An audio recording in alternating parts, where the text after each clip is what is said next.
नमस्कार दोस्तों, एक बार फिर से स्वागत है आप सभी का।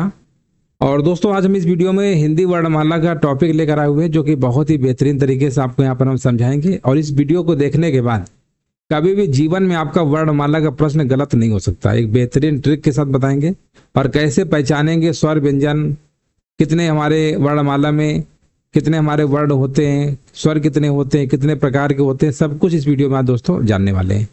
यहाँ पर देखेंगे पहले वर्ण के भेद। वर्ण जैसे लिखा हुआ है, वर्ण में दो टाइप होते हैं। जैसे आपके स्वर भी होता है, व्यंजन भी होता है। तो जैसे आप ये जिसे का मान लो लिखा हुआ है का, ये का हमारा क्या है, एक तरीके से हमारा क्या है, ये वर्ण है। इसमें स्वर भी है और यहाँ पर व्यंजन भी है। अगर हम इसको ऐसे लिख दें का, इसमें हलंत लगा दें और आ लिख दें, अब ये अलग हो गया। अब ये जो का लिखा है ना, अब इसको सिर्फ बोलोगे व्यंजन। ये क्या है, व्यंजन। तो कहने का मतलब कि दोस्तों, जो व्यंजन होते हैं वो कहीं ना कहीं उनकी बिना स्वर के आप बोल नहीं सकते, बिना स्वर की सहायता से बोल ही नहीं सकते हो। तो स्वर तो उसमें इंक्लूड ही रहता है। तो ये वर्ण होता है। वर्ण में भाई दो चीजें होती है, एक स्वर होता है, एक व्यंजन होता है। अगर हम सिर्फ स्वर की ही बात कर लें तो आप कहते हैं कि सर स्वर की संख्या 11 है, लिखा भी है, छोटा बड़ा छोटी बड़ी ये लिखा हुआ है। अच्छा, इनके भेद की अगर हम बात करते हैं भाई, यहाँ पर अगर मात्रा के आधार पर, समय के आधार पर, तो तीन है। एक ह्रस्व होता है, एक दीर्घ होता है, एक प्लुत होता है। ये पेपर में कई बार प्रश्न पूछा गया। मात्राएं आप छोटा छोटी, छोटा ये सब मात्राएं वगैरह, ये तो चलो कोई दिक्कत नहीं। अच्छा, यहाँ पर अगर मूल देखो, व्यंजन में एक प्रश्न बहुत ही बार पेपर में आता है, कई बार पूछा भी जाता है कि बताइए मूल संख्या कितनी है। अगर व्यंजन की मूल संख्या पूछेगा तो आपको क्या बताना है, 33। मूल संख्या 33 बताना है। इसमें से आपके स्पर्श व्यंजन जो होते हैं, का से लेकर पा वर्ग तक होते हैं, 25 ये आपके हो गए। अंतस्थ व्यंजन आपके 4 हो गए, 25 4 कितने हो गए, 29 हो गए। इसके बाद 4 हमारे तीनों सा जो होते हैं, 11 अलावा तो अंतस्थ व्यंजन है, आप जानते ही है। अभी सब आगे डिटेल में बताएंगे कौन से अंतस्थ होते हैं, अभी समझ लो।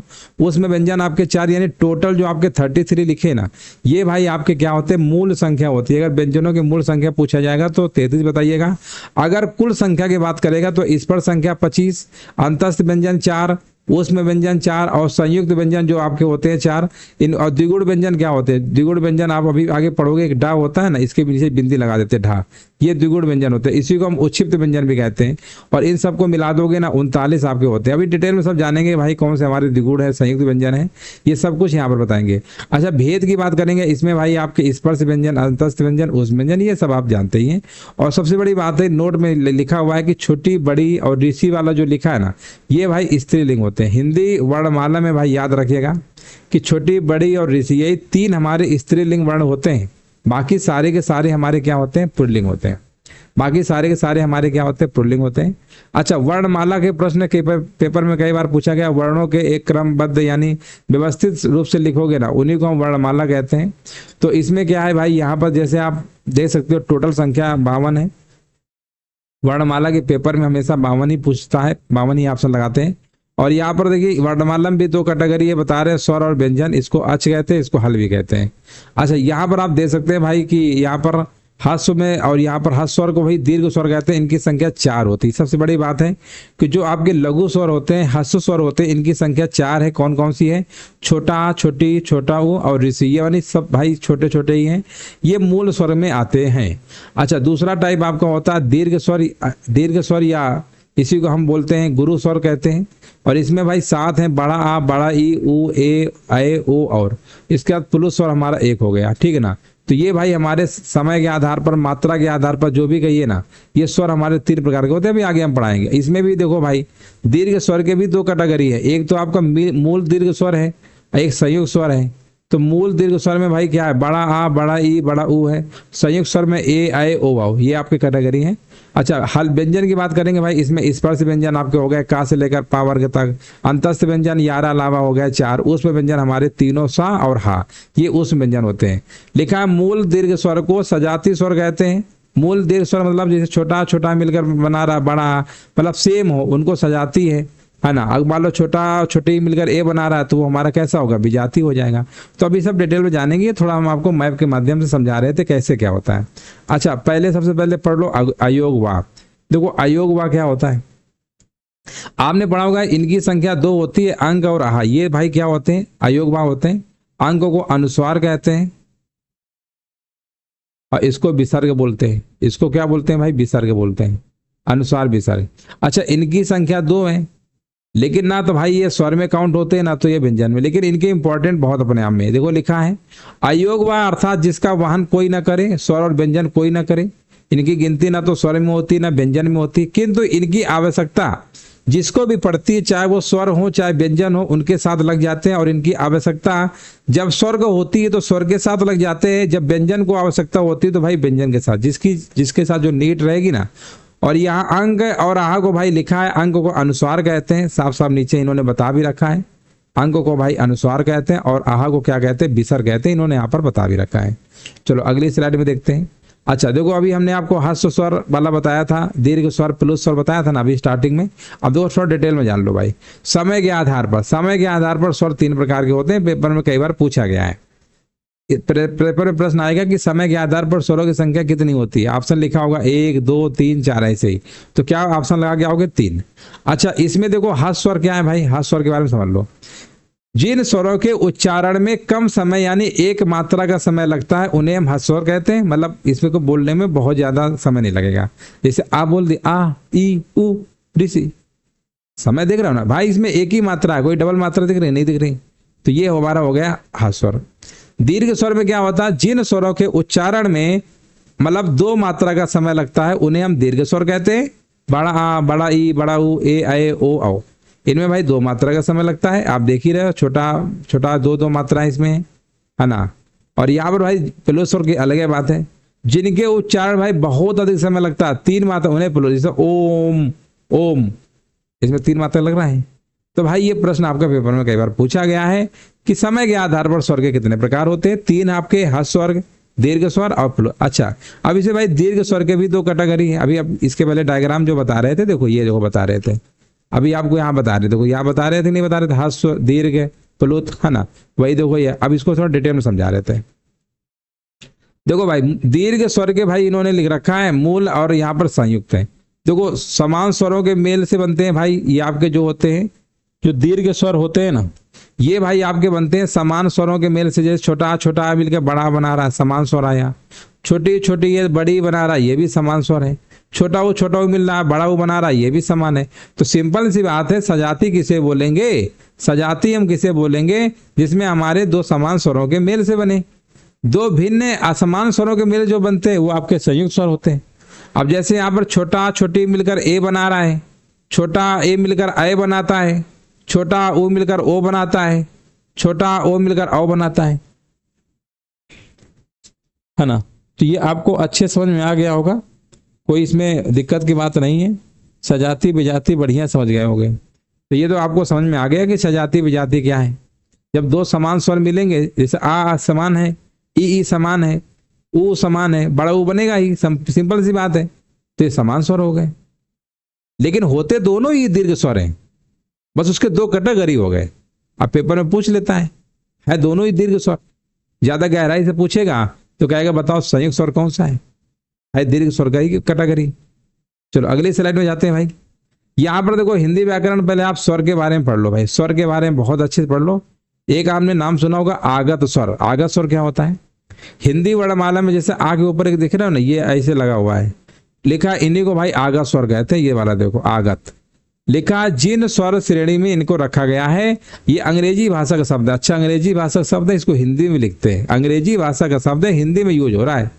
अब जैसे आपने देखा होगा ऑफिस लिखते हो, ऑफिस तो इंग्लिश शब्द है ना, तो ऑफिस कैसे लिखते हो भाई, ऑफिस कैसे लिखते हो। अगर आपसे कोई पूछेगा ऑफिस कैसे लिखते हो, तो आप कहेगा सर जी ऑफिस हम ऐसे लिखते हैं ऑफिस। ये ऑफिस है कि नहीं है, यही देखो लिखा है ऑफिस, ऑफिसर। ये है आगत स्वर।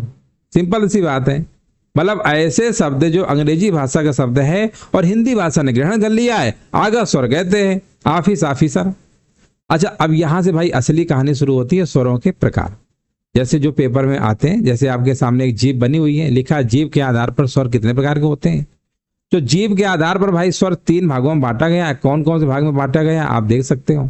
एक तो हमारा अग्र भाग है, जिसमें छोटी बड़ी ए आता है। बहुत बार पेपर में पूछ लेता है कि बताइए इनमें अग्र स्वर कौन सा है, छोटी बड़ी ए और ए।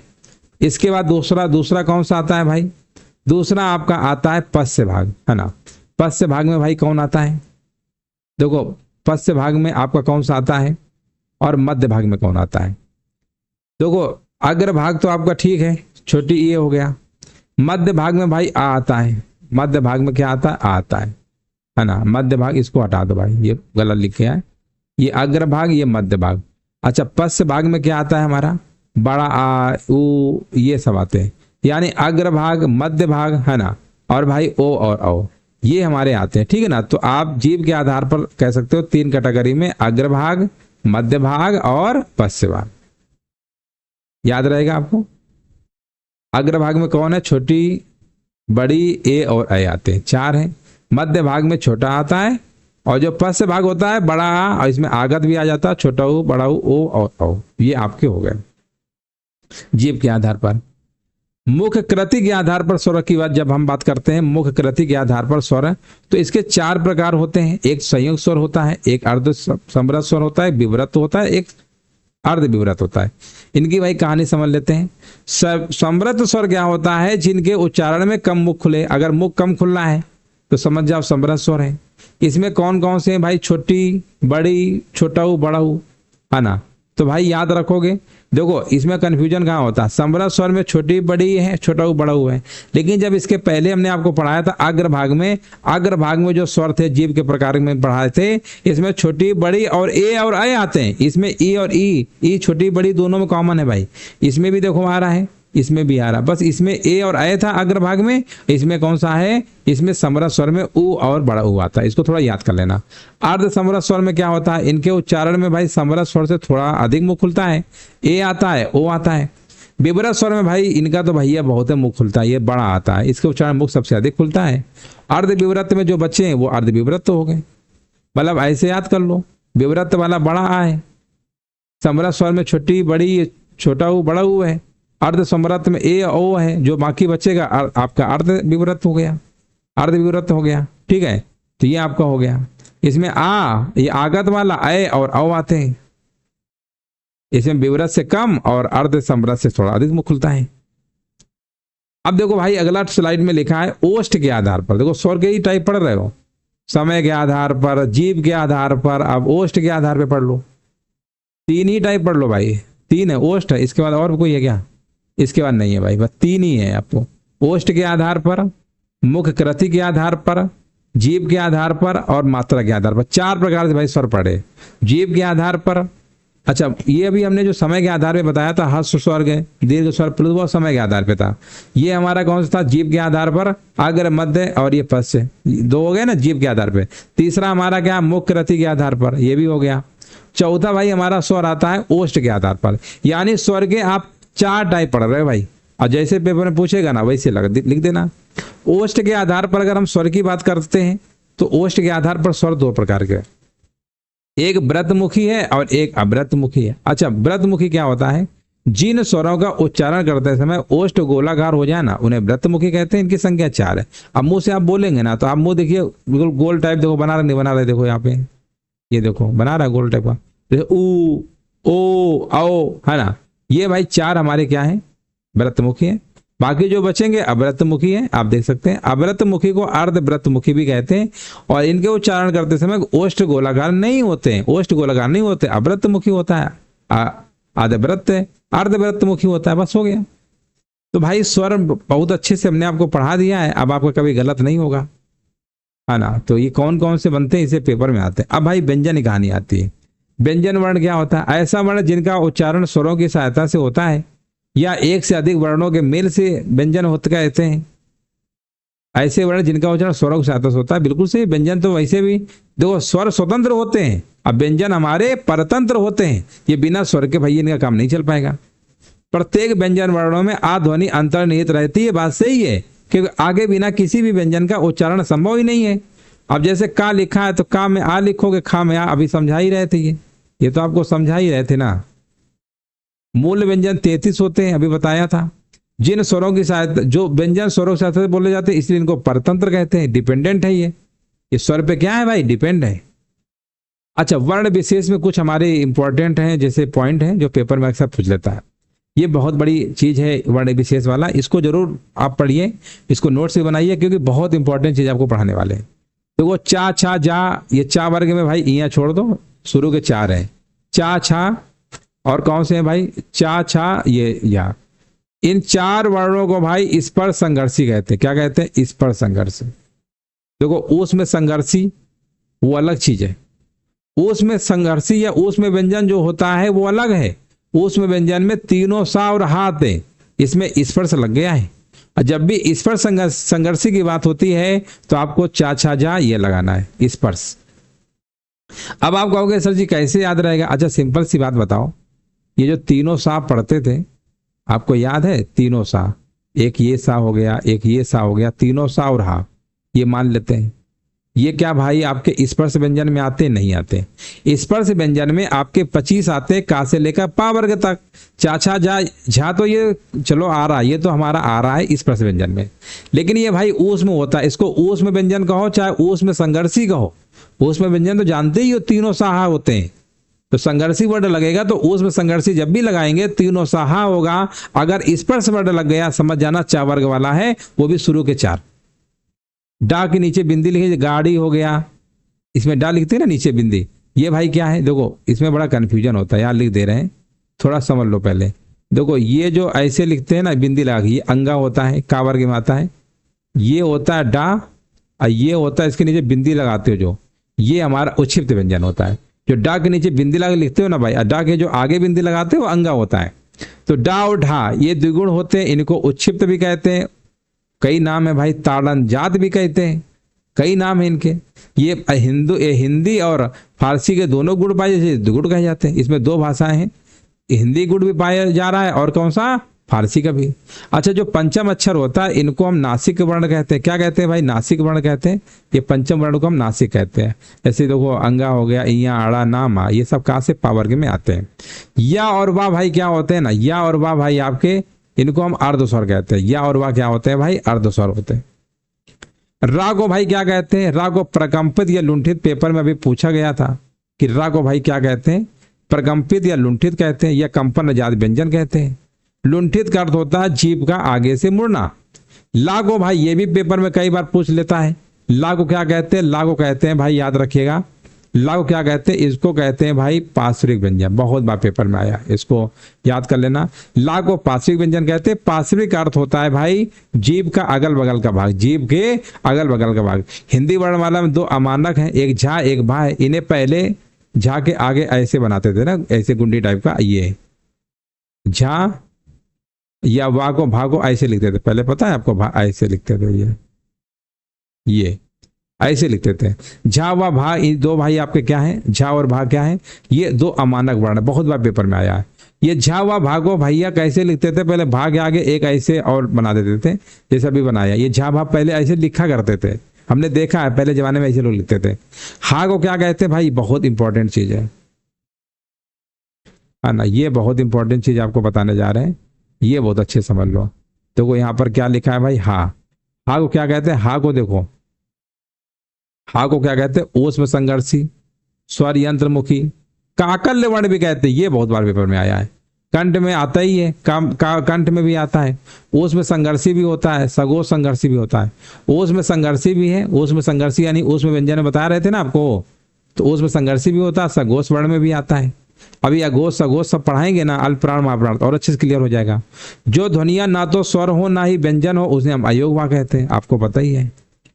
अच्छा अब यहाँ पर व्यंजन की बात करते हैं। तीन है आपके स्पर्श व्यंजन, का से पा वर्ग में, का खा गा गा, ये देखो लिखा है पूरा, ये आपके का से पा वर्ग में हो गए। अर्ध स्वर में कौन से हैं? यारा लावा। तो इसमें भाई अर्ध स्वर में आपके कौन कौन से आते हैं? अर्ध स्वर में देखिए आपके दो व्यंजन है, कौन कौन से आते हैं? अर्ध स्वर में आपके या और वाह आते हैं, है ना, लिखा नहीं है लिख दे रहे हैं। या भी आता है और साथ में वाह भी आता है, या और वाह, या और वाह आते हैं, ठीक है ना। ला को क्या बोलते हैं? अभी बताया था हमने, इसको प्रकंपित या लुंठित बोलते हैं। और यहां पर आप देख सकते हैं ये उसमें व्यंजन है तीनों सा, है ना। तो ये आपको अच्छे से याद रखना है भाई। देखो यहां पर थोड़ा सा मिस्टेक हमें लग रहा हुआ है। यहां पर रा को क्या बोलते हैं? रा को भाई यहां पर इन्होंने लिख रखा है, रा को बोलते हैं प्रकंपित या, है ना। ला हमारा जो होता है ये पार्श्विक व्यंजन होता है भाई। आप सही है, सही तो बना है, डायग्राम गलत कहाँ है? या और वाह, या और वाह अर्ध स्वर होते हैं, या और वाह। बस इसमें तो लाइन इन्होंने गलत बना दिया है, ये रा रा इसमें होना चाहिए थी, ये रा हमारा होता है भाई। रा हमारा प्रकंपित या लुंठित होता है, और वाह हमारा किस में आता है भाई, वाह, वाह और या अर्ध स्वर होते हैं, या और वाह, या और वाह, या और वाह, यानी ये हमारे अर्ध स्वर होते हैं, ठीक है ना। ला हमारा क्या होता है, पार्श्विक व्यंजन होता है, ला पार्श्विक व्यंजन होता है, और रा हमारा प्रकंपित या लुंठित होता है। अब सही है, तीनों सा भाई, ये तालब में आता है, ये मूर्धन्य में आता है, ये वाला सा दंत में आता है, ये कंठ में आता है। तो ये चीजें आपकी हो गई उच्चारण के आधार पर। अभी इसके बाद अभी बहुत सारी चीजें हैं जो हम आपको नेक्स्ट क्लास में सिखाने की कोशिश करेंगे, है ना। नेक्स्ट क्लास में आपको सिखाने की कोशिश करेंगे आपको, तो जिसमें हम आपको बताएंगे आगे अल्प प्राण, महाप्राण, ये सब चीजें। बस एक क्लास आपकी और रहेगी, आपका वर्णमाला कंप्लीट हो जाएगा। अब सेशन कैसा लगा है भाई, एक बार जरूर कमेंट करिएगा, फिर इसके बाद हम आपको प्रैक्टिस भी आपको करवा देंगे। चलिए, बहुत बहुत धन्यवाद आप सभी का। जय हिंद, वंदे मातरम।